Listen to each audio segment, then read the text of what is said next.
ഇതാണ് Edward king palace. Edward രാജാവും അദ്ദേഹത്തിന്റെ ഭാര്യ ഷോപ്പൻസ രാജ്ഞിയുമാണ് ഇത്. എഡ്വേർഡ് രാജാവിന് 4 പെൺകുട്ടികളാണുള്ളത്.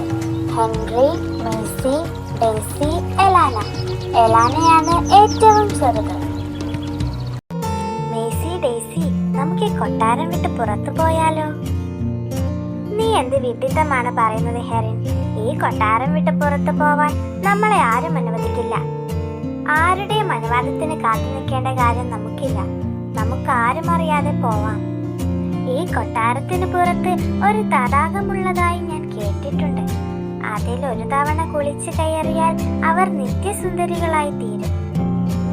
ഇനി പറ, ആരൊക്കെയുണ്ട് എന്റെ കൂടെ വരാൻ? അങ്ങനെയാണെങ്കിൽ നമുക്കും പോവാം മേസി. ശരി, പക്ഷെ എങ്ങനെ പോകും? അച്ഛൻ അറിഞ്ഞാൽ എന്തായാലും നമ്മളെ വിടില്ല. അവരുടെയൊക്കെ കണ്ണു വെട്ടിച്ച് നമ്മൾ എങ്ങനെ ഇവിടുന്ന് പോകും? അതിനുള്ള വഴിയൊക്കെ ഞാൻ കണ്ടുവച്ചിട്ടുണ്ട്. നിങ്ങൾ എന്റെ കൂടെ വാ. പിന്നെ ഒരു കാര്യം, നമ്മൾ പോകുന്ന വിവരം ഒരിക്കലും ലയാനയോട് പറയരുത്. അവൾ അറിഞ്ഞാൽ ഉറപ്പായും അച്ഛനും ഇല്ല. അവളോട് പറയാൻ ഞങ്ങൾ അത്ര മണ്ടിയൊന്നുമല്ല.